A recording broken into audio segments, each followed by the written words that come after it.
How you guys doing? Hey Pete, how are you? What's going on? I'm good. It's great to have you here today. Yeah, of Where's our course, camera? great to be here. Perfect. So we're gonna be asking you some questions personally about yourself, and also Okay. some advice that you can give to fellow lifters out there, aspiring powerlifters, all that good stuff. And Okay. hopefully this video helps out a lot of people. So thanks for coming here today. Yeah, of course. Welcome. Great. So for those who don't know, Pete Rubish is a world-renowned powerlifter. He's done all kinds of crazy feats of strength on YouTube. There's videos of him in his basement, I believe, with the washers and stuff, and it's really amazing stuff. And if you look at his transformation, he's made incredible strength gains over the years, and he's constantly inspiring people all over the world. So without further ado, this is Pete Rubish, the man. Good to be with you guys. I gotta update that bio. I'm beating those numbers by a wide Yeah, margin. I guess we're gonna have to update it. So actually, can you give us, before we start, just a quick rundown of what your best PRs are? Yeah, so in the gym, I've done with straps and non-competition plates. I've done a 920-pound deadlift, and then everything else, I believe. Well, I benched 460 pause in the gym, and in about 2 or 3 weeks, I should be good for at least 480. But in competition, I've done a 733-pound squat in knee sleeves. I've benched 446, and then I've deadlifted 848. And my best total is 2028. So I've got another meet in about, I think we're down to 5 weeks here, and I'll be looking to hit 2100, which it's looking pretty likely as of now. So I'm feeling confident about that. My hips are feeling good, and that's a big predictor as far as how my squat goes, and everything's kind of shaping up. Yeah. Well, actually, speaking about that, you plan on hitting that 1005 deadlift, correct? Well, I think that's looking a little ambitious right Yeah, now. watch the series. I would settle for a PR of any kind at this point. I mean, I think a lot of us, like, we shoot for really high goals, and sometimes we get a little ahead of ourselves. But honestly, if I even pulled like 935 to 950, I'd be pretty happy just to get that PR going into the meet, especially. So I don't know. We'll see what happens, but 1005 isn't looking likely. Yeah, but you know what? It's still a good goal to shoot for, you know? And I'm sure Eventually, that, it'll happen, but of course. No. So actually, I'm curious. What are your future goals for powerlifting? Like, I know right now you expect to hit that total that you mentioned, but are there any like future feats of strength, like 1005 deadlift for one? What about the bench press and the squat and exercises? Yeah, of that Yeah, nature? yeah. for bench, I really want to hit like a 500-pound pause bench. I think I'll be actually probably closer to that than the 1,005-pound deadlift coming up here in a few weeks, because I kind of peak going into a meet where I like get to the heavier weights right before a meet. So like I said, 480 should be there, but I don't know about five. But 500-pound bench is a big goal, and then I don't know how soon this would happen, but an 800-pound squat in competition and just knee sleeves would be huge for me. And I just want to keep progressing, because like right now at the 242-pound weight class, the world record is 2100. So I'm thinking I'll hit that at this next meet. The problem is another guy who's going to be there, he's probably going to go about 2130. So I want to get that world record and keep pushing it higher and higher. But I obviously have some competition. There's some other great lifters like Larry Williams out there. So we'll have to see. But Right.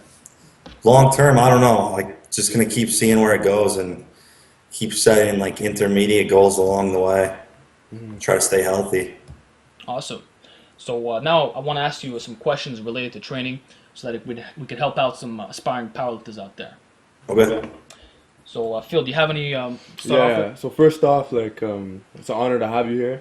You know, Appreciate it. I've been watching you since like day one, washing machine days. Like, since like I know I'm not talking like a stranger. Like actually, like that was like what 2012, Yeah, I'm trying to think back when 2013, that was. 2012. Maybe, I think it was when I was like 14 all the way up till I was 21, 22.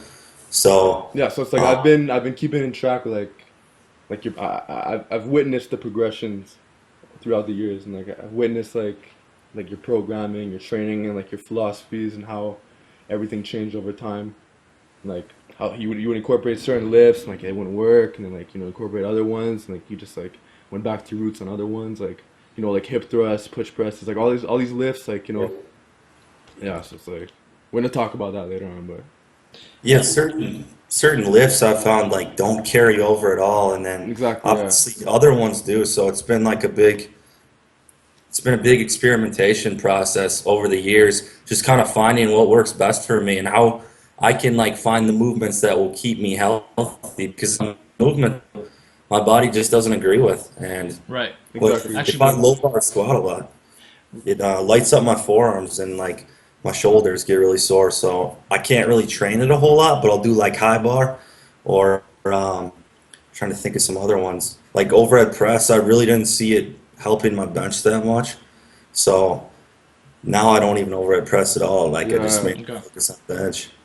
Yeah, But we actually wanted to ask you about assistance lifts because you believe that they're essential to staying injury free and maximizing performance, right? Absolutely. Like, I mean, your assistance lifts are basically what are going to build your main lifts. So you can't just like skip those. That's why I feel like you have to find what works for you. So for me, like the 45-degree barbell back raise, also known as the hyperextension, that's been like the key, in my opinion, to building my deadlift. I also think pause deadlifts right off the floor are pretty effective. uh, And I mean, I like to do high bar squats as well. I feel like high bar squats will bring up your deadlift as well as your low bar squat without lighting up your forearms and elbows and shoulders. yeah. For like upper body, like dumbbell bench, I feel like works better than anything as far as the main assistance movement to increase one's bench. Like I said, I tried overhead pressing for a while and just didn't get much out of it. Hmm. Well, the movement patterns are completely different. Like, Yeah, I've seen people with like a huge overhead press that can't bench that much, and then vice versa. You see it all the time with like strongman competitors. So I don't know, and even with clients, I don't see much carryover with it. It can kind of keep your shoulders healthy and everything, but I feel like there's other ways to do that that are make more sense. So I do pretty much stick to the same movements throughout the year. Like I don't change a whole lot. Okay. If I find what essentially works and gets me those meet PRs, as long as like my total goes up every meet, hmm. I pretty much stick with the plan. So Well, you mentioned how you keep your exercises relatively the same, right? There's a lot of people who say that you should use a higher variety of exercises, specifically for powerlifting purposes, to strengthen joint ankles and really perfect the competition lift. So, do you believe that special exercises like using different bars, for example, like a safety squat bar, buffalo bar, camber bar, and Yeah. and doing like different variations of squatting, like pausing, non-pause, stuff like that, do you think it's of any benefit to you as as an advanced powerlifter, or do you think it's kind of overrated? I think like the more advanced you get and the stronger you get, the less variation you incorporate. So like now I do way less exercise, way fewer exercises than I did before. And as I get stronger, I'll probably cut even more out. And it becomes more specific as far as like training the main lifts with maybe one or two accessory movements. And I've been training for 11 years too, so I've kind of figured out like, well, that's not going to help or that's going to get me injured, whereas this won't. Hmm. But for like a guy starting out or somebody who's even at like an intermediate level, they can incorporate more variation and more different movements and different bars and bands and chains and all that, and they'll get way more out of it than somebody would who's at a high level like an Eric Lillybridge or somebody like that. It can work. There's many different ways to go about it, but it's not something I rely on heavily or do with my clients. If somebody hits a plateau, obviously we'll like change something up, and that can be one way of doing it by like putting safety bar squats in, for instance, to increase upper back strength and try to get the deadlift moving higher. But it's not my default method as far as what I do in my own training. Right. Yeah. Well, speaking of bands and chains, like I don't really see any bands and chains in your program. Do you think you're gonna start incorporating them later on, or? I really don't think I will. And one of the reasons is for that is I really just don't believe in speed work. A lot of the benefit people get from that stuff is using that in as a form of speed work, and I just have never seen speed work do really anything for my strength. So I know like people who follow Westside Barbell and that sort of template, that's a heavy component of their training. But for me personally, and from what Yeah. I've seen with others, I just don't see much benefit with it or use of it. Like I'll use bands to warm up my shoulders, Mm. but that's really the extent of it. And for some people, it does work. I've used them in the past and they have helped me out, but just at the point I'm at now, I feel like I would get like way more out of a dumbbell benching than doing banded benching, for instance. That's just what I've hit on that works for me. So uh, I'd say right now, every 10 to 12 weeks, my bench is going up like 20 pounds. And I credit a lot of that to incorporating dumbbell bench right after barbell bench. So I'm just going to keep milking that until that stops working. So. Also, before you mentioned the pause deadlift, and I know in a lot of your videos you discuss how it really helps you out. But there's been a lot of debate about it. I hear some people saying that it's going to reduce bar deceleration, that you're teaching yourself to become slower off the floor. Do you think that's a bunch of bull, or like, what are your thoughts on it? Yeah. Well, I just don't believe in the concept of speed in general as far as like train, and that sounds really strange and counterintuitive, but like when people try to focus on speed and like grip and ripping the bar on deadlift, their form tends to fall apart and they have technique breakdowns where they can't lock the weight out. I see this all the time. Like they'll start out in a bad position from just grip and ripping the bar where their upper back is rounded, and then what happens is they can't lock the weight out. So a thing like something like pause deadlifts just reinforces proper technique where you have to slow down your movement and you have to ease the bar off the ground. One of the things I teach is like easing the bar off the ground. So you stay tight, you get in the proper position, and then you have a strong lockout. And that tends to work better. That's how I broke through my plateau where I couldn't hit that 800-pound deadlift in competition. I would get really close, but I would fall short every time. And then I started really working on my form and slowing the lift down. Pause deadlifts were just one of those lifts that really helped with that because it forces you to have proper technique. So that's why I like those. Yeah, and I know a lot of people talk about isometrics and how you could use them to break through a sticking point. Do you feel, because you're talking about technique and how pause deadlifts reinforce that, do you believe that isometrics done in the same position, say pulling off a pin mid-shin, would give similar benefits? Or I it's not really, think, yeah. yeah, I think I'm not huge on isometrics either. I actually had the chance about a month ago. I was in New Jersey and I got to try this Westside barbell machine where it was literally an isometric machine. Like it's hard to describe, but it was powered by hydraulics, and it would just like somebody would flip a switch, so the bar wouldn't be moving. You would start pulling from your sticking point on deadlift, and then they would hit the switch, and the bar would explode up, and it would just teach you to like apply power and force through your sticking point. But something like that, I'm not big on anything like that. As far as like a rack pull, I do think rack pulls can actually translate pretty well because if you look at where the weight is resting or the bar is resting, um, it's not like the weights are resting, rather the bar is resting, if that makes sense. Like on a deadlift, the plates are resting on the ground, so the bar bends more, um, that the weight is further out, and I don't exactly know how to explain it through physics, but when the weight's further out, it's going to be easier to lift. Whereas with Yeah, the 'cause the rack bar's pull, gonna yeah, the bend bar's too going to much. bend and everything. So the weight's more closer in on a rack pull, and you can't get that bend, and it really slows you down. So I've had clients incorporate that, and that works really well. I don't like doing like super high rack pulls, but from like mid shin, it works from what I've seen. Hmm. But I just, in general, I'm not big on like isometric movements. Mm. Interesting. Because I know a lot of people, they talk about for raw lifters, deadlifters, they're going to be weak off the floor, and therefore you should do more deficit deadlifts, just deep range of motion deadlifts in general. And there's a big controversy regarding rack pulls. Like I know for myself, even I've used them in my training, and it definitely helps. So it's cool to see that you're also saying that they're beneficial. But the key is you're saying the height has to be below the knee. It can't be above, otherwise the carryover becomes far less, right? That's what I think. I think people don't get a lot out of like doing a really high rack pull, and I think it's more. I just think it's a lot more beneficial going from that mid shin position below the knee. I do think rack pull has a much better. It translates much higher to your deadlift than a block pull. A Okay. block pull, I mean, it has merit, but I still think rack pull is superior. Is there a particular reason why? Because Yeah. some people say that the rack pull, the pins makes it harder to recover, and then they're in favor of block pulls for that reason. Yeah, I mean, a rack pull in general, you'll probably do less than you would on a block pull. Like the block pull, again, the weight is like resting on the outside. It's actually Right. the weight that's resting on the blocks or whatever.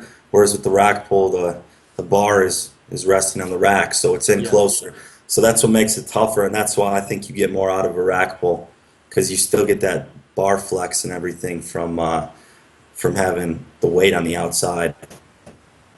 Hmm. You know, like thing that I've seen when people get around like the 600-pound deadlift range or higher, their weakness shifts from the bar coming up slowly off the ground to having a weak lockout. Okay. I don't know exactly why that is, but like if we were to just say as like a general rule of thumb, I would say when people get to like a 600-pound deadlift, they start to really struggle with the lockout instead of off the floor. But people below like a 600-pound pull are weaker off the ground. And this isn't the case for everybody, but I've seen it happen a lot of times where out of nowhere, once people hit like that 600-pound mark, Hmm. the weak point shifts. And part of that could be a deadlift bar too. Like on a deadlift bar, most people won't be weak off the floor. They'll kind of flex and they'll blow it up. But then the whip will affect them at their knees and they can't lock it out. But on a stiff bar, you see a lot more off the ground. So it kind of depends on the bar you're using. Yeah. Yeah, well, Actually, my bad. Speaking I, of, well, ask him. yeah, my bad. Just No, it's while ask we're away. Ask while away. we're talking about rack pulls, like Alex and I, we talk a lot about rack pulls for like more bodybuilding purposes, for building like a big upper back. You know, not for powerlifting, just for Yeah. getting a jacked, yoked upper back, whatever. And a lot of people in the comment sections of our videos, of his videos, they've been saying like, I wonder how much Pete could rack pull up slightly above the knee. Like, how much do you think you could rack pull slightly above the knee? Above the knee, I think it'd be over 1,000. I think Cause keep in below mind, the, Alex does. Like look, I'm only like a 585 puller, so I'm nothing special, but I could do 1,035 above the knee. So there's a big difference here. So I'm wondering how much you could do given your Oh, stats, you know? see, I haven't tried it in a while, and I know like below the knee it'd be less than my deadlift for sure, but above the knee there's no telling because I think like again we look at the position You know, we're above pretty the knee. convinced you could do like at Oh, least 1,500 though, Yeah. at I'd least for have sure. to get a heck of a lot of kilo plates, but yeah, below the knee I feel like most people would be actually weaker than their normal deadlift. Yeah. Yeah. Actually, I've heard a lot about Yeah, that for sure, yeah. because there's less leg drive, so it becomes more of a hamstring and lower back builder. Would you agree Yeah, with that statement? yeah, I'd pretty much agree with that. You start in a different position, like your positioning's different in a rack pull. That's the one thing too. And that's why someone could argue that it might not be worth it because it shifts your starting point. No matter where you put the bar, your starting point is going to be different than on a deadlift because of like the shins and the knees and stuff. That's it. So that's one argument you could make as far as discrediting a rack pull. But I still have seen it work for enough people where I think it has its benefits. Okay. And going a bit off topic now. Well, not really, but in older videos, I've seen you do box squats. Do you feel like this contributed at all to your deadlift strength or even raw squatting strength? You know, looking back, box squats, I really didn't see any carryover, or I haven't. That's why I haven't done them in ages. Okay. The only, like, I think they work really well for suited squatters because they kind of squat in such a wide stance anyway. It basically exactly mimics the lift they have to do in competition.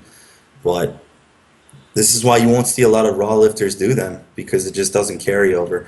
Like I've box squatted like 750 and then you'll go back to squat regularly and it feels way heavier with way less weight. It just doesn't carry over like you would think it would. The only benefit really with that was like I got used to the feel of 750 pounds on my back, so when I would have 600, it didn't feel that heavy. But I don't think the strength Hmm. carryover was much, if anything. I would Okay. stick to just like a free squat, whether that be with, you know, a safety bar, high bar, low bar, or a front squat. That's going to be the way to go for anybody Uh, who lifts without a suit.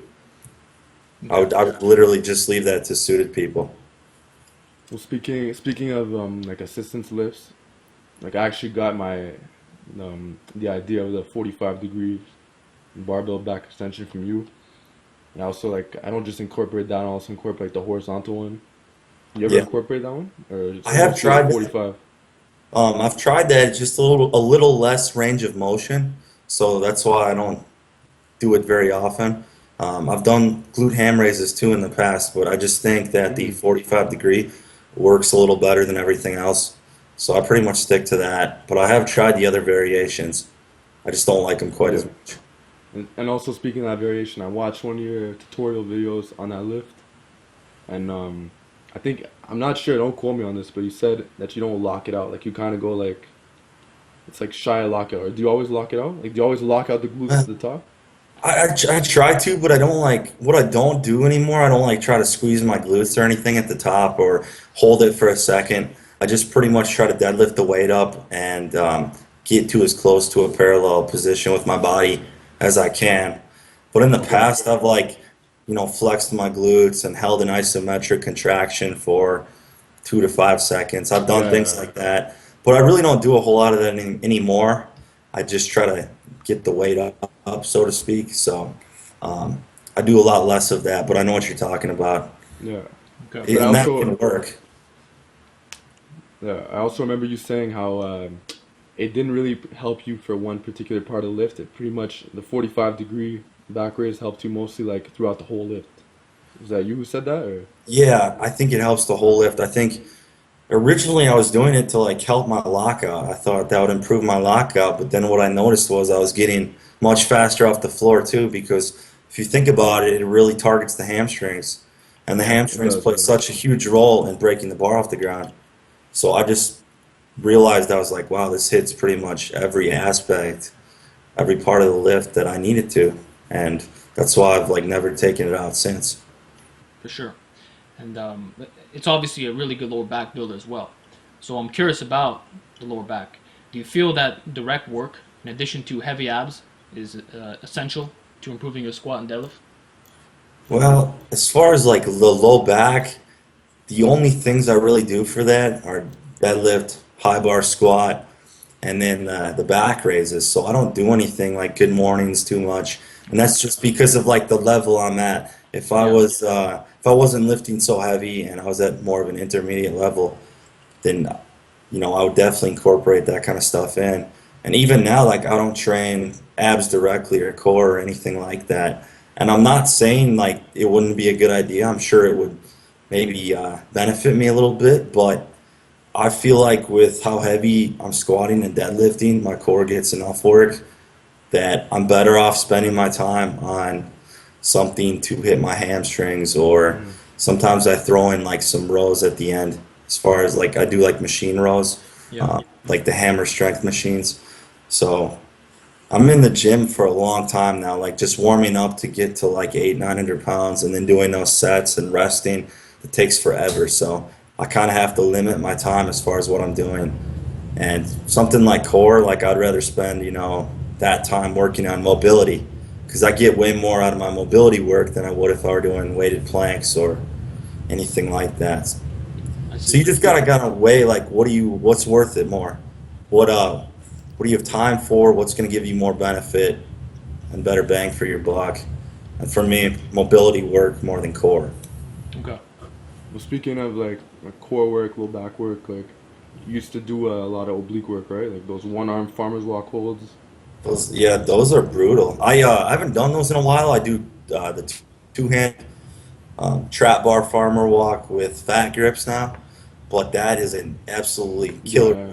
Hammers the obliques, and it helped me. I mean, I'm not gonna helps core, obliques, everything. Yeah. It's a really cool movement. And also, before you talked about how you do a lot of hammer strength rows and machine rows in Yeah. general, uh, how come you do this instead of straight weight rows? Like, do you feel like are you just doing it for upper back bodybuilding purposes, or is there a transference that you're trying to achieve in your deadlift? I just recently threw those in at the end, just to hit my lats a little more. And while I'm doing them like machine rows or lat pull downs instead of a barbell row, is simply because I've already done a bunch of squats, deadlifts, back raises with a barbell for the day.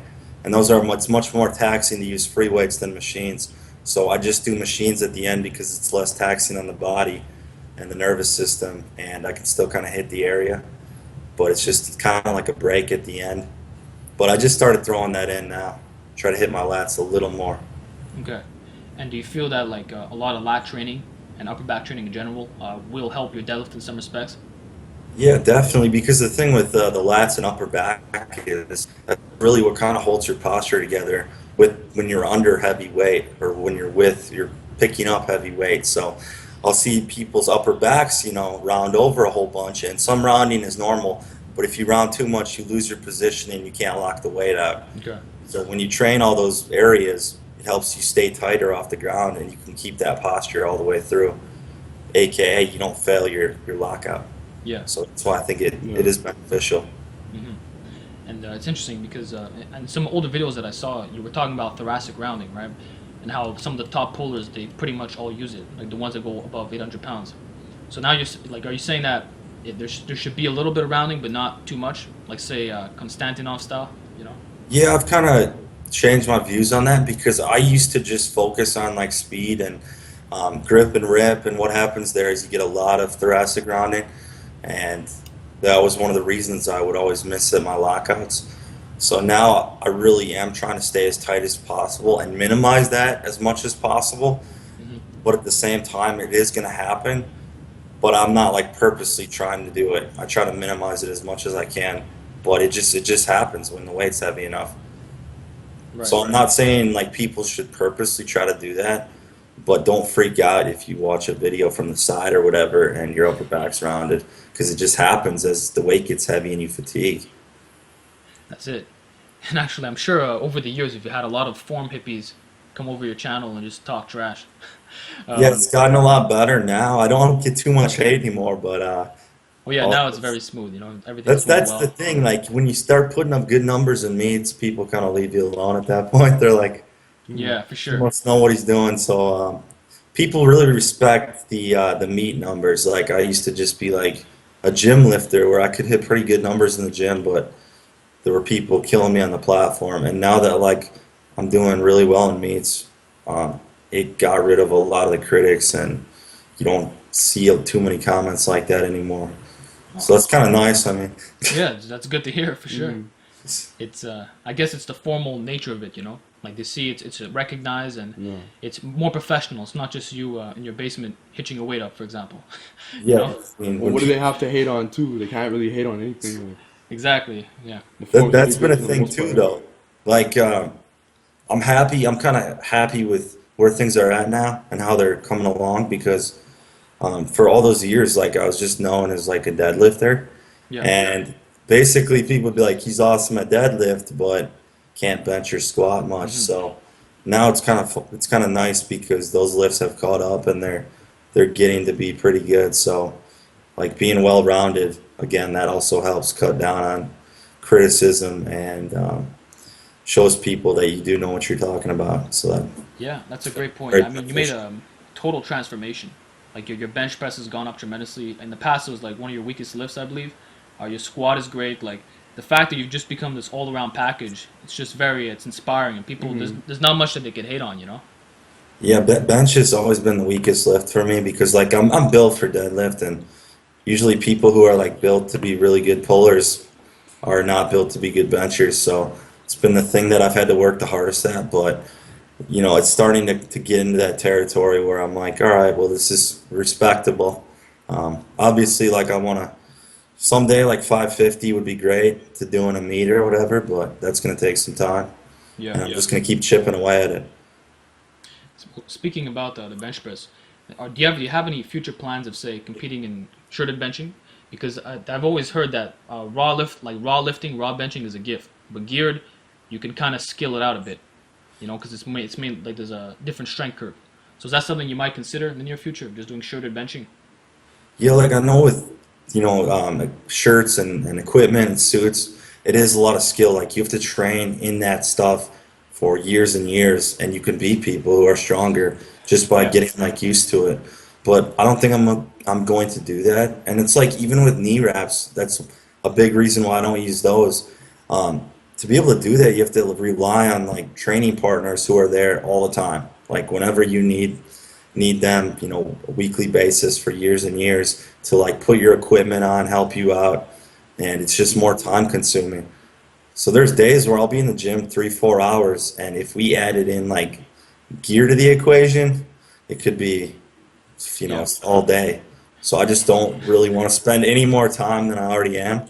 Mm. Yeah. That's just one. And then you got to think about too with that. If you're putting all that gear on, you can lift a lot more. So that's a lot more sets. So you really just, there's so many reasons why it's way more time consuming. And that's part of the reason why people don't like want to do it anymore. Just because it's like that's a lot of time putting on the stuff, getting used to it, um, lifting more weight to where you're doing a lot more sets. So those are my main reasons Yeah. for Okay, why so from that. I want you to explain to us and explain to the audience, describe the Rubish row and describe what Yes, so it did. that was just something like where I basically was doing pen delay rows, and I would like cheat pretty heavily on those.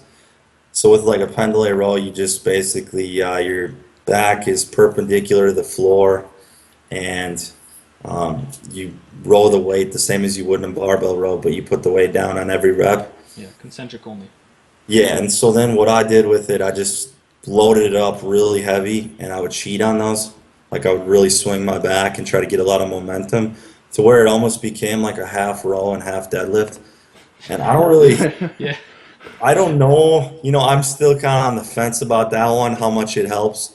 Um, I, I'm kind of skeptical at this point in time as far as that actually working. But you know, you never know. It might have helped, it might not have. I really can't say. I don't think it should be anyone's go-to movement, but it's kind of fun too sometimes. Yeah, Yeah. I especially don't if do you're it angry. anymore though, to be honest. Yeah. Well, But so go on. Go on. like, what's it called?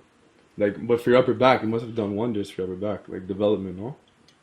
Wait, what was the question? Like for your upper back development, doing all these cheat rows and stuff. Like he says it must have done wonders to develop it, right? Yeah, Yeah, I mean, it definitely did. The thing, see, this is what's frustrating with deadlift. With deadlift, I like seem to find out that rather than just like brute strength and building my back up and doing all these heavy movements and rows and stuff, like form matters so much more than that. And I started actually making progress when I started dialing my form in as opposed to like trying to load up really heavy and build up certain muscle groups like my upper back. Okay. So, but at the same time, like, yeah, it puts a lot of muscle on. I mean, I would really deadlift is like pretty much the only thing I consistently do for my back, besides like, well, squats hit it. And I wasn't even squatting for a while, just to like rest my hips. And then the rows I just added in like a week ago, the rowing machines. So Yeah. I've pretty much built my back and stuff by just doing, you know, deadlifts. And so things like rows and all that, that's also going to help. But if you get heavy enough and strong enough on your deadlifts, that'll take care of everything. Yeah. And you've talked a lot about the seal row too in the past, right? Do you still think that it has merit in the strength training program?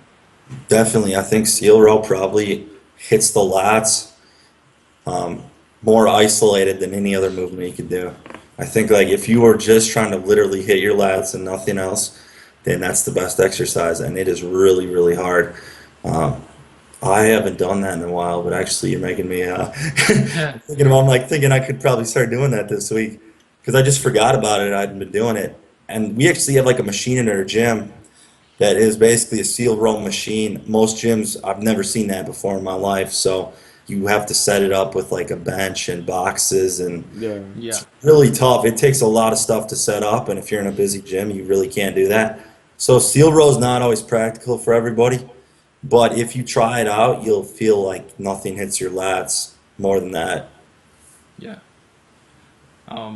Do you do the seal row with a barbell or a dumbbell or both?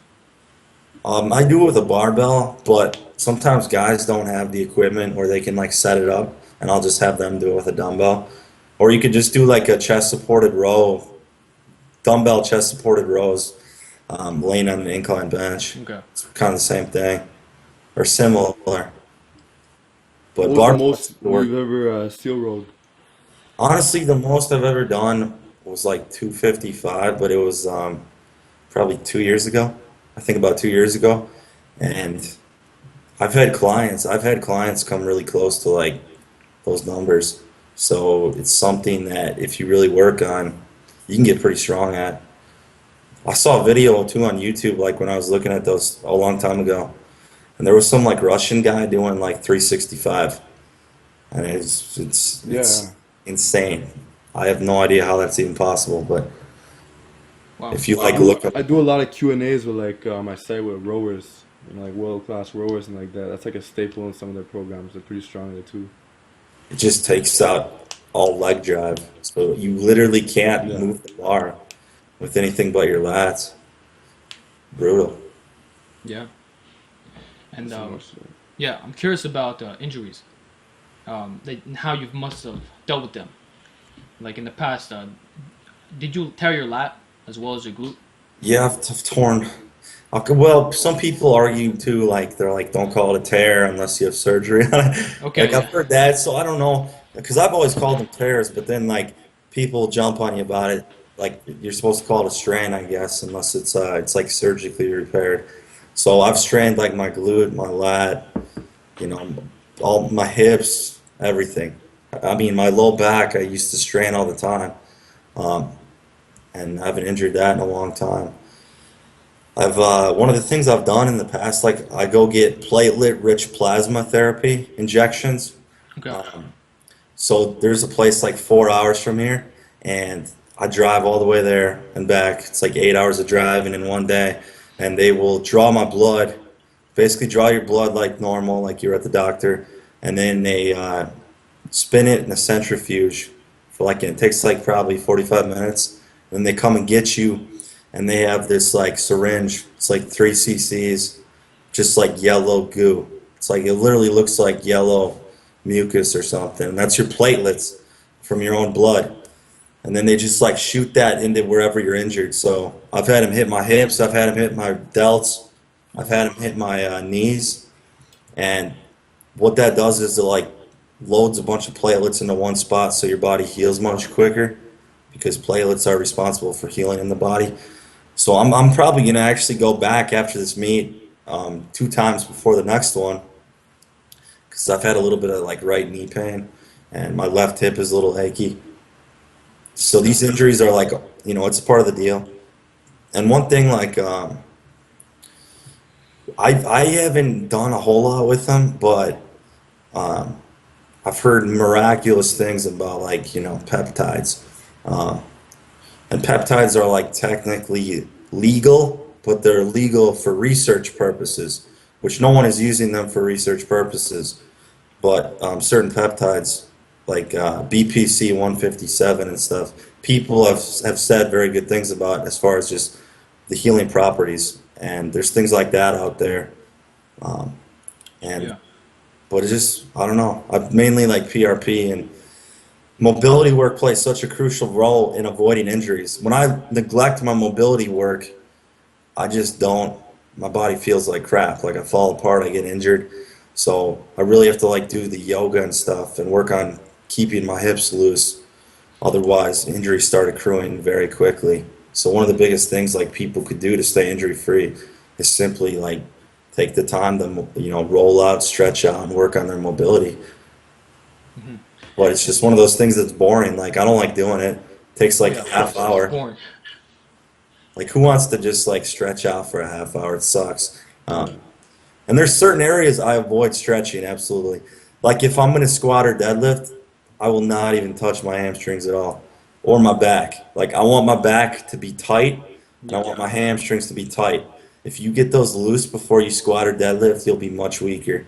So like before squat or deadlift, it would be like a focus on my quads and my hips and my glutes. Those would be the areas I'm trying to get like loosened out and rolled out and everything. But I avoid the hamstrings.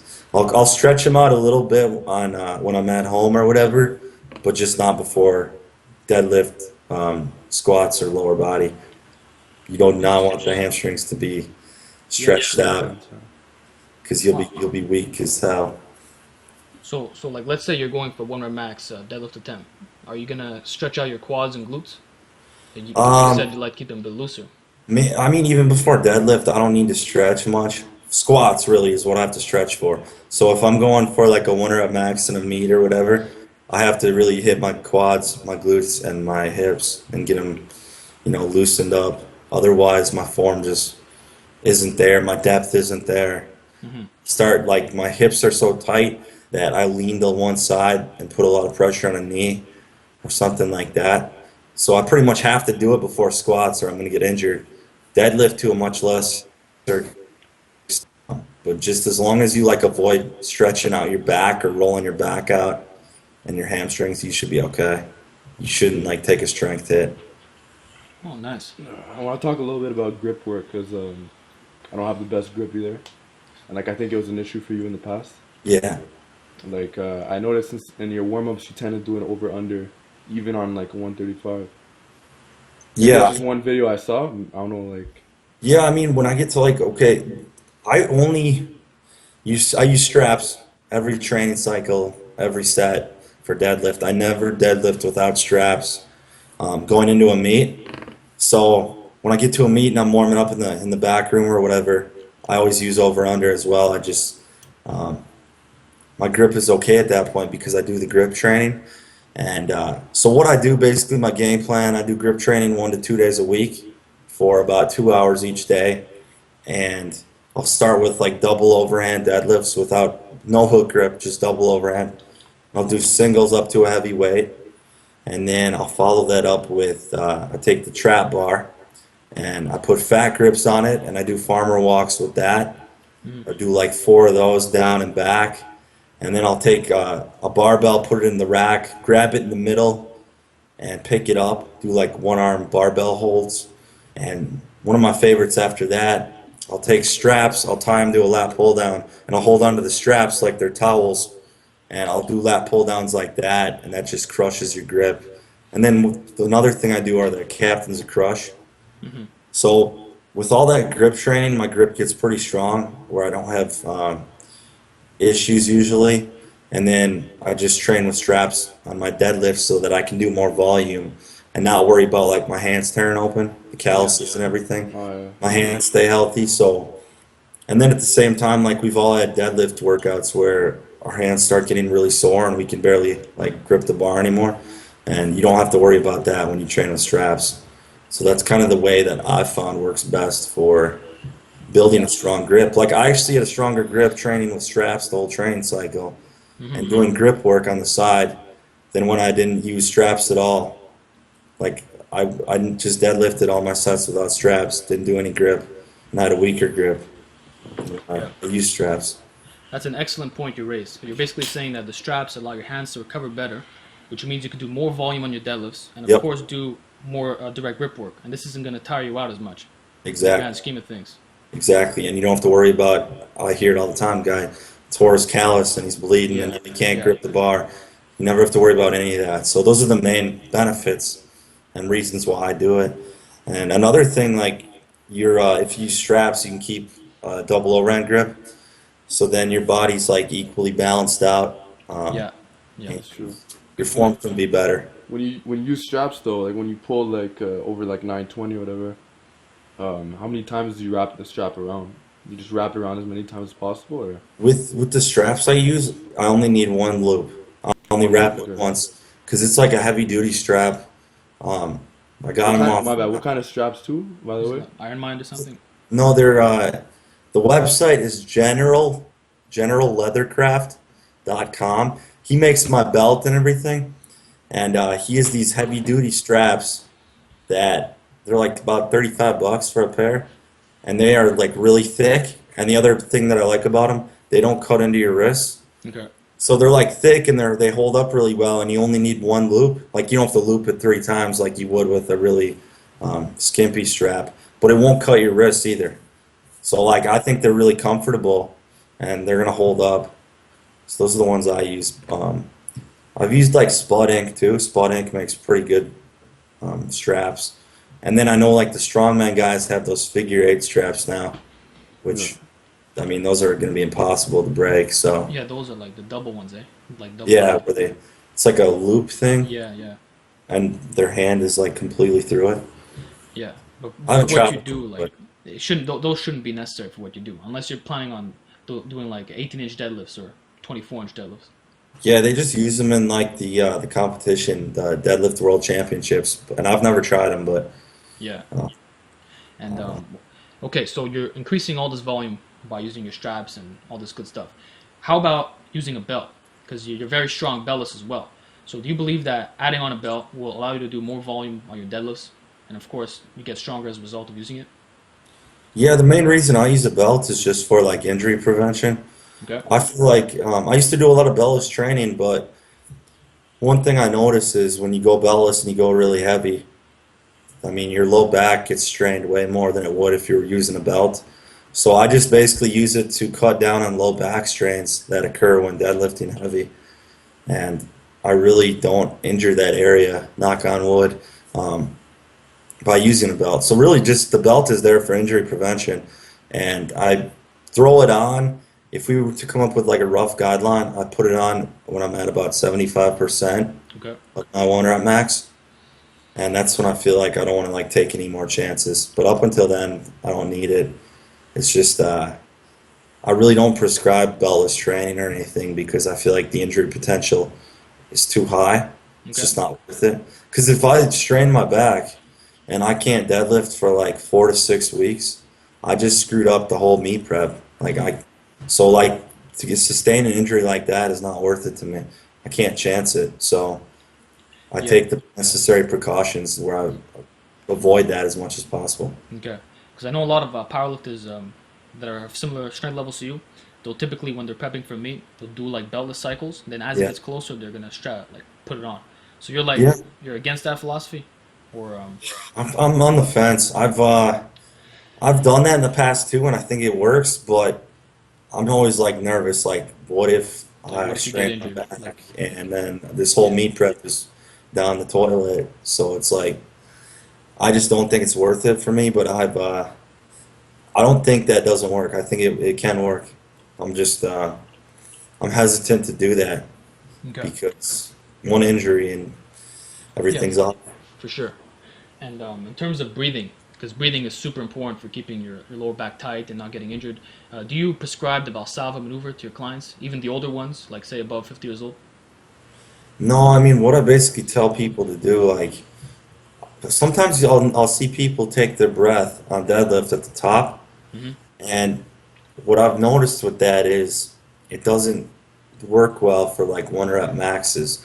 Like they're teaching themselves to take their breath at the top on rep sets where they're doing like more than 1 rep, but then when they go to max, they can barely budge the bar. So I pretty much tell my guys when you're deadlifting, take your breath at the bottom, and that's what I found works the best. For me, it's almost like a point where it's so subconscious. I've been doing this so long, but I'll grab the bar and then right before I'm about to pull, I get some air. Yeah. And then like with a squat, what I do at the top, whether high or low bar, is I'll basically, take a huge breath of air at the top and try to tighten up my stomach a little bit. So it is a little like the Valsalva there, more so on the squat than the deadlift. Like I do kind of try to push out a little more on the squat. On the deadlift, I just try to get that air, period. I don't like to think about pushing out, but on a squat, I do a little more and I get a bigger air. Um, I saw like Jeremy Hamilton talked about if you take a big gulp of air at the top on a squat, it can kind of shift your bar position off. So what they try to do is like almost inhale through their nasal passages without raising their shoulders. Because like if you watch me squat, like I'll take that big breath of air and like shrug my shoulders, and it's been argued that that can throw off your bar position and affect your strength, and you don't get as tight. So sometimes a lot of guys now preach to like take a big air in without the shoulder shrug Hmm. and get a lot of that air in through their nose. But for me, it just feels I don't feel like I get as tight doing that. I feel like I could. It's just gonna take time. But as of now, I take that big air at the top through my mouth and then push out a little bit on squat, Yeah. and deadlift just at the bottom. Hmm. And you talked about bar positioning just now and how little things can tweak it. So how about squat shoes? Do you think that certain types of shoes can affect how you pull or change your leverages in the squat, making it either advantageous or negative? Yeah, absolutely. Like for me personally, I wear squat shoes because it helps my depth enough that I'm in a better position when I get down there. So my hips tend to be pretty tight, and it just allows me to get down there without rounding over too much or um, having hip pain or whatever. But a lot of guys, who are pretty mobile, they do very well in flats. It just depends on the lifter.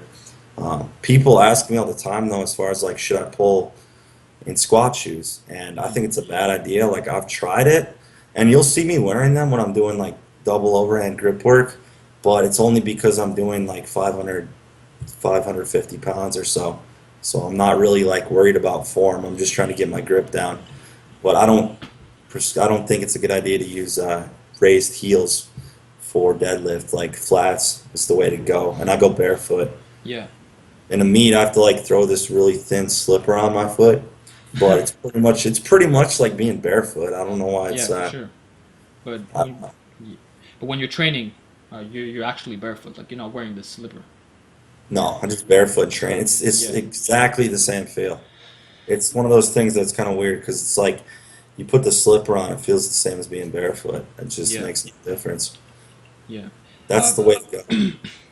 I've also heard that being barefoot reduces range of motion very, very slightly, and it could help you break weights off the floor. You think that's true? Well, I think one of the things too is like if we look at the sole of the shoe, a lot of these shoes have a tiny bit of padding, and what you'll notice is you're just not as stable and you can't apply as much force. It makes a very like small difference probably, but it could be the difference between like getting a PR and not getting it. So Right. I don't like to take that chance. And all shoes are different. It's just I think it's the way to go is just to be barefoot if you can. Okay. So if someone has like the gym allows them to be barefoot, is that what you recommend? Like if you have a client, he comes over to you, he wants to improve a deadlift, you're gonna suggest to him go barefoot if the gym allows it. Hands down, yeah. Interesting. On squat, it's just personal preference. I would say the majority of my guys like to wear squat shoes, and I prefer them. But I'll see some guys lifting flats. The problem I see with flats is like you have to be really freaking mobile um, to be able to get down there and not lose your form. Like some people can do it, but I would say most people getting down to like full depth and not rounding over too much have a very hard time doing that in Mhm. flat shoes. Yeah. So Actually, when we talk about squats and depth, there's usually two problems that I see in the powerlifting world. Either they're going too deep in a meet, which causes them to lift a lot less than they could have, or they're like a bit too high. So do you have any mobility tips for guys who are either really, really loose or really, really tight in the squat? yeah, well, if you're like really hypermobile where you're going super deep and everything, that's just one of those things that tends to correct itself in time because you get stronger, you get bigger, you get way tighter. Like Yeah. I'm so much more tight now than I used to be because I have way more muscle mass. Hmm. So that's just one of those things that like almost over time will kind of balance itself out. Um, but if someone has problems getting to depth and everything hurts like hell, which I've been there, so Yeah. I know as well as anybody. It's just you got to drill that mobility work, the yoga, and all that stuff, and it sucks. Like yoga is not fun.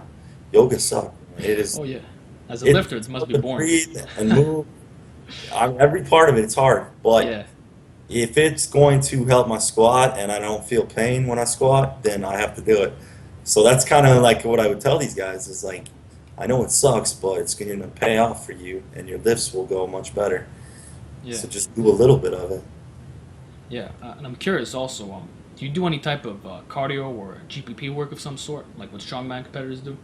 I don't do any GPP or anything like that. The closest thing you could say walks with for the grip work, but I walk probably like 2 miles a day.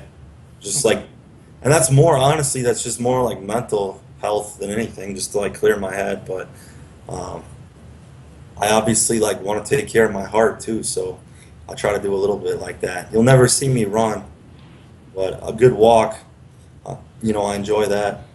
Yeah. I'm curious how if you're comfortable saying this, how do your blood markers look like? Because obviously you cashed in your you know what card. So Yeah. how does Well, that look exactly? it's interesting you bring that up because I was about to order my blood test. I was gonna go get my blood tested the week before the meet because I'm starting to like clean up the diet even more, and I'm starting to like really take all my fish oil and omega and all that because I want my blood work to come back looking pretty good. For sure. The biggest thing, hematocrit, which is your red blood cell count, was very high. Okay. Hematocrit, when you're on gear, skyrockets because your body's producing so much more red blood cells. So whereas your hematocrit when you're natural might be like 42, 40 to 44, when you start taking stuff, your hematocrit's like 50, and that's like as high as you want it to get, because if it gets too high, you're at risk for heart attacks. So that's why they say like give blood every six Yeah, weeks yeah, or yeah. whatever. That was pretty high, and then I'm trying to think, what are some of the other ones that were obviously like estrogen you have to keep in check, or estrogen will be through the roof. There have been times where I was not taking care of my estrogen, and I had the estrogen levels of like a 25-year-old woman. Oh Um, wow. like I think my estrogen one time was like 125, and that was, I looked it up, that was the level of an average 25-year-old female. So like you have to stay on top of this stuff.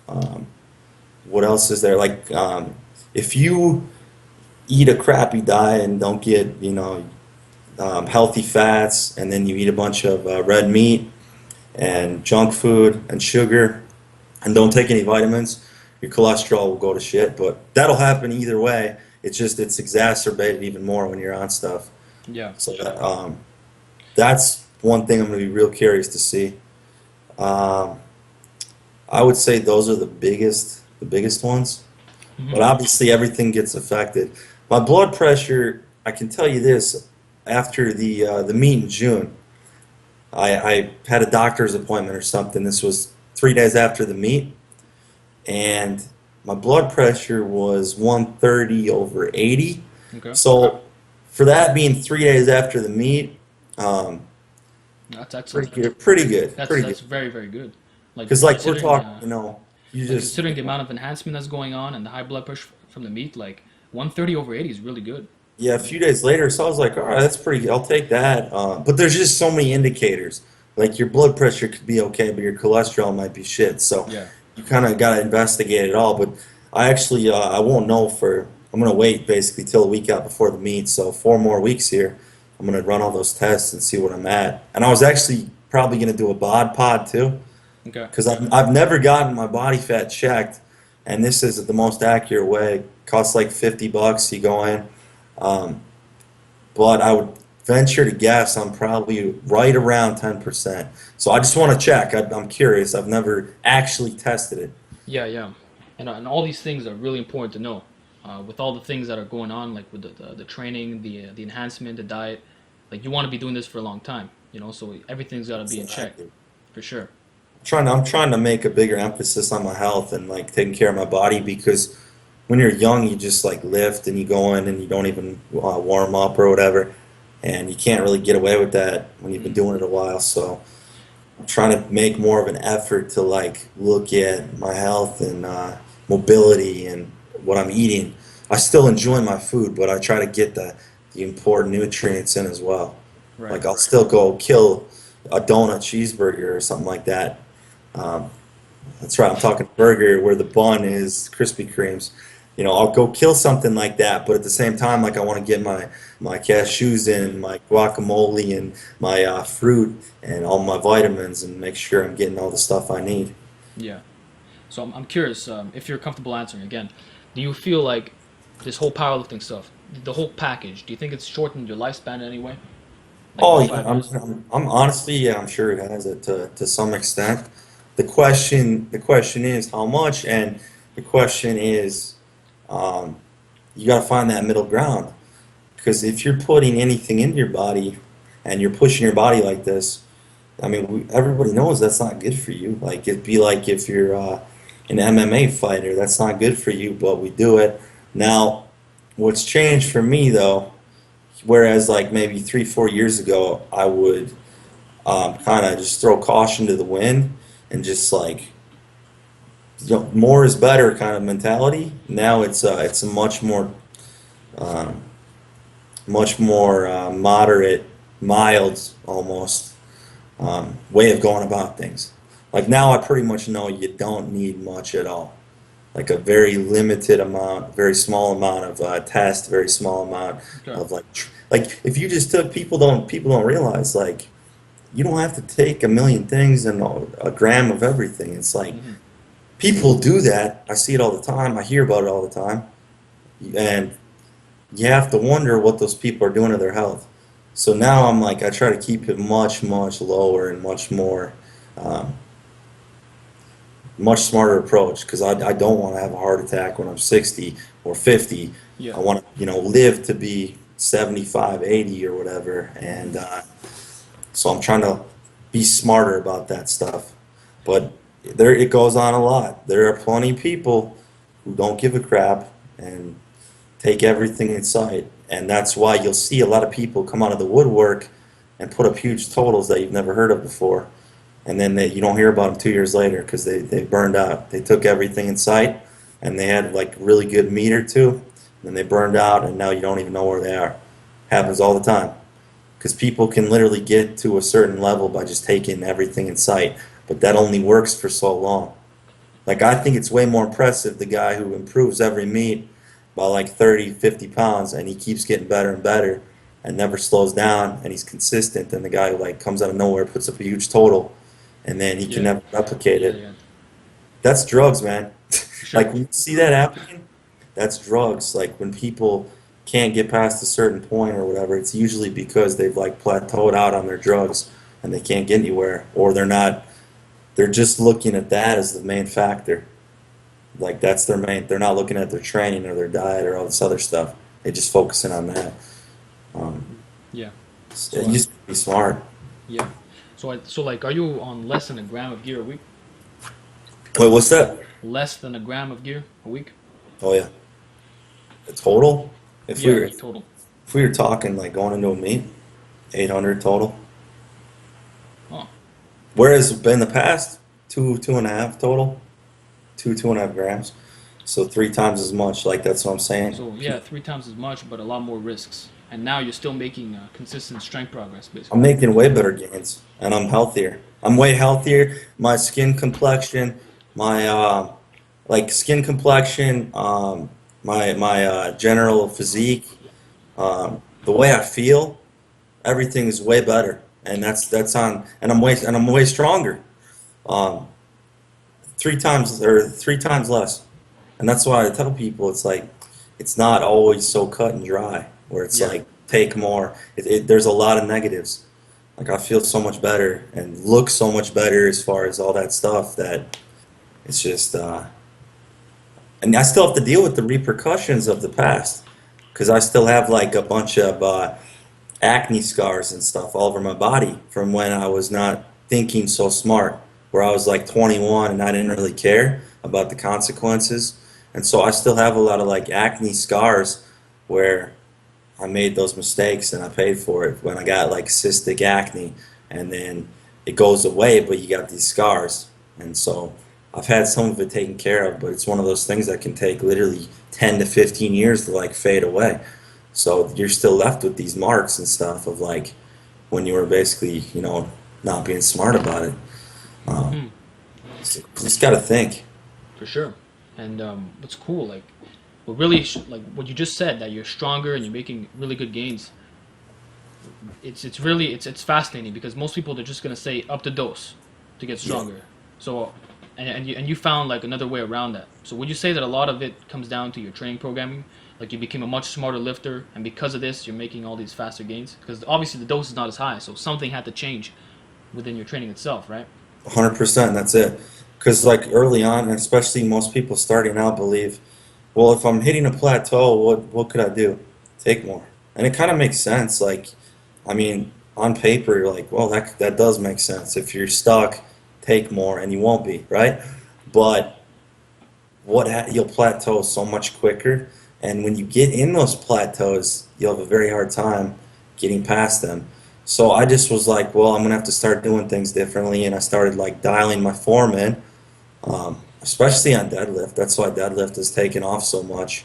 And then I found these movements that work for me, like the 45-degree back raise, like we were talking about. And then I just figured out um, how to stay healthy as far as what movements I could do that wouldn't get me injured. And everything kind of just came together. And now it's like I'm challenging for that world record coming up here in 5 weeks. So it's very cool to see the evolution.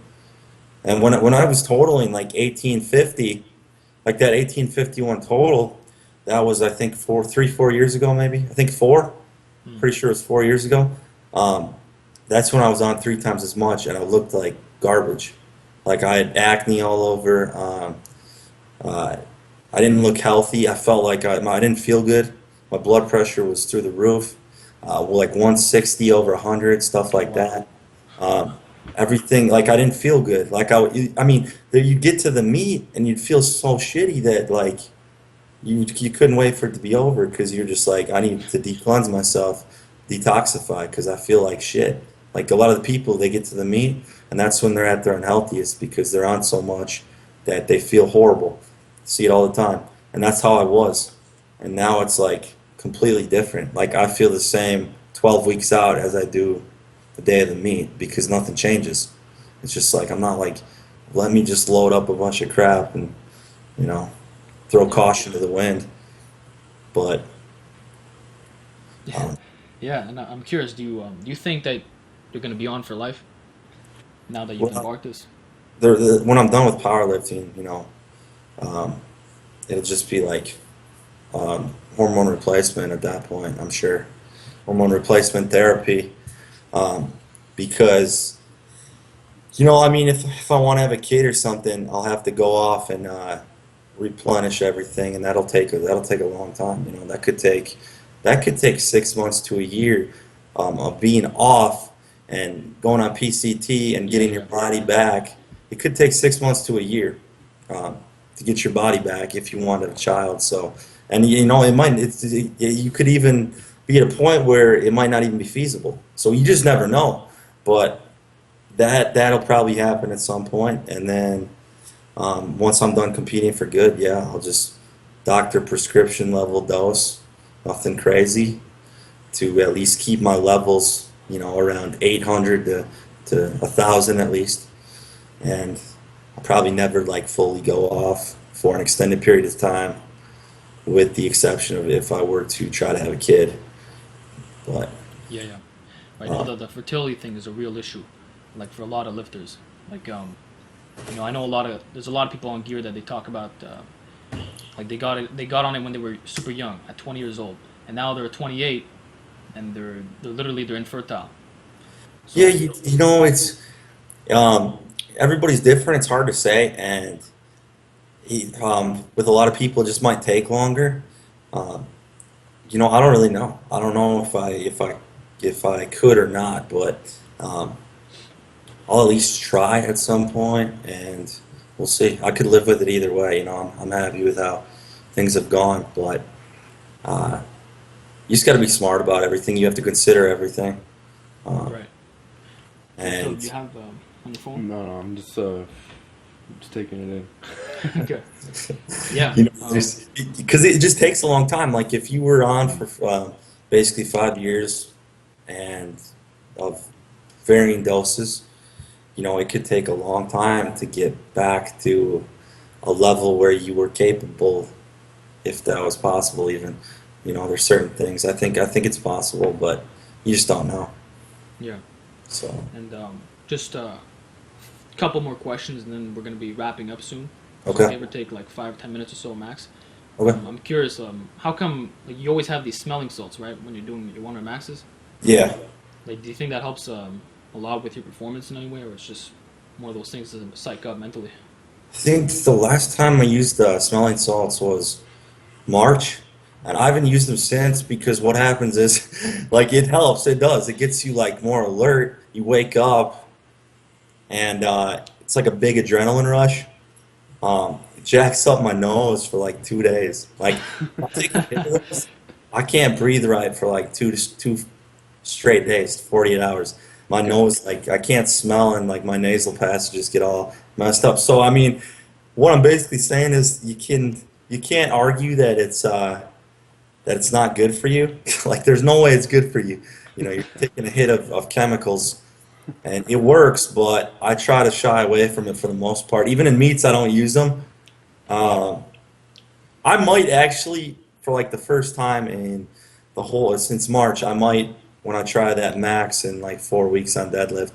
Even if it's like 940 or whatever, I might do it for that, but I try to stay away because just like it can't be good for you. Like if I can't breathe through my nose for 2 days, that's not good. Yeah, Something happened there where you're like, that's probably a bad idea. yeah. Something must be going on, you know. I don't know. And So like in terms of 1 rep maxes, do you think that they're dangerous in terms of high blood pressure rising? Like if you're doing them all the time, every single week for several years on end with super heavy weights, like 800-pound plus deadlift. um, I don't even know because there's no way that nobody's done any like trials on that to investigate. But as far as like a 1 rep max, this is a little off topic from the question, but a 1 rep max, I feel like you can only peak for maybe once every 10 to 12 weeks. Okay. So like there's only like maybe 5 days out of the whole year that you're capable of hitting a 1 rep max. You have to peak for it because it's so hard on the body. It's not one of those things you can do all the time. Um, Now I haven't really had any bloody noses. The last bloody nose I had was 4 years ago when I was doing taking away more. Uh, that's probably an indicator that your health might be a little off because Yeah. there's people get them all the time. But I don't know. It's really hard to say if like over the long term, putting your body through that much strain, what that does to it. I don't know. Well, yeah, I guess you can only speculate, right? And base it off your own experiences with your blood work and stuff. Yeah, no one knows yet. You know, we Yeah. push heavy, but how bad is that for us? I don't know. Okay. The strain. Again, It's funny you say that because people say it's bad, but I don't really look at it that way. I kind of see it as it's good because like it's healthy for the mind, you know. Yeah, see, I'm not. Getting I'm like, stronger, getting bigger, you just feel we're better. not popping blood vessels left and right. I mean, I don't know. I feel like yeah, if someone's popping blood vessels every time they train, but I haven't had that happen in years. I got a bloody nose like twice in my life. Um, so yeah. I think that's if you're getting bloody noses, that's obviously a blood pressure indicator. And what's interesting, when my blood pressure was 160, I wasn't getting them. So I'm kind of like, how high is it if people are getting bloody noses? Yeah, that's a Like, good if I'm point. not getting them at 160, then what are you Yeah. at? You know, I think, Jeez. but Like, that's it probably must up also there. it's probably also related to the gear use too. You know, Yeah, No, probably. hands down these it is. guys like That- they're Yeah. dosing so much, like it's crazy Well, amounts. that's why the only time I got it was when I was on 3 times as much. Yeah, exactly. I'm saying it's like people. Yeah, yeah, yeah. Um, okay, and then I'm just curious, real quick.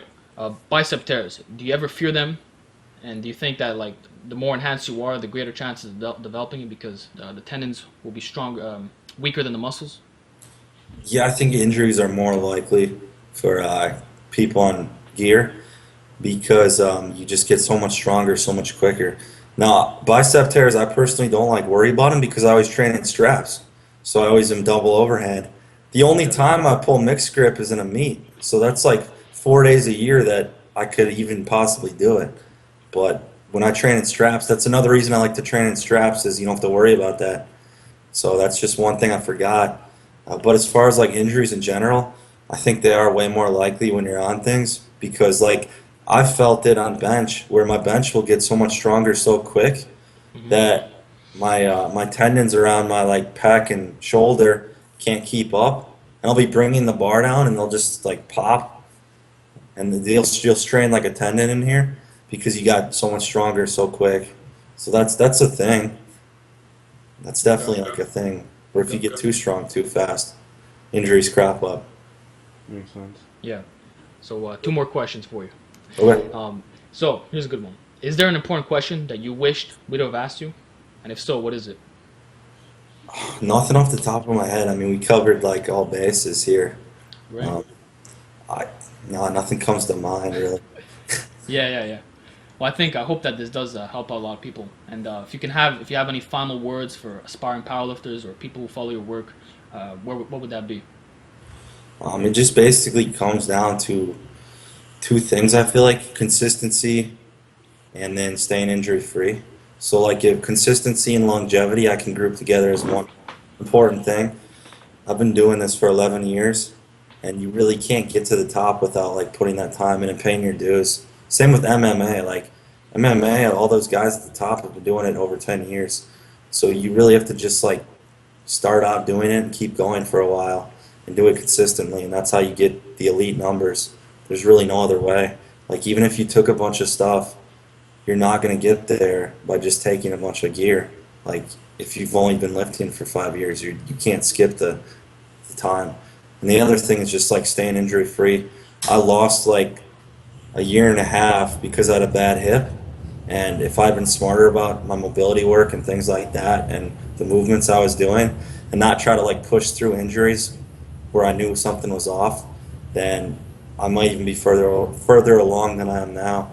So just try to like stay injury free and hit the movements that work for you, that don't injure you. And if you do that, you'll make really good progress. But we can't really skip the process. In the same way that I can't just pull 1,000, like I have to pay my dues and pull 940 first, and then 960 and 980, and I'm like, I always get this reminder, like you have to pay your dues. Like it doesn't just happen like that, where you get to go from 920 to 1,000.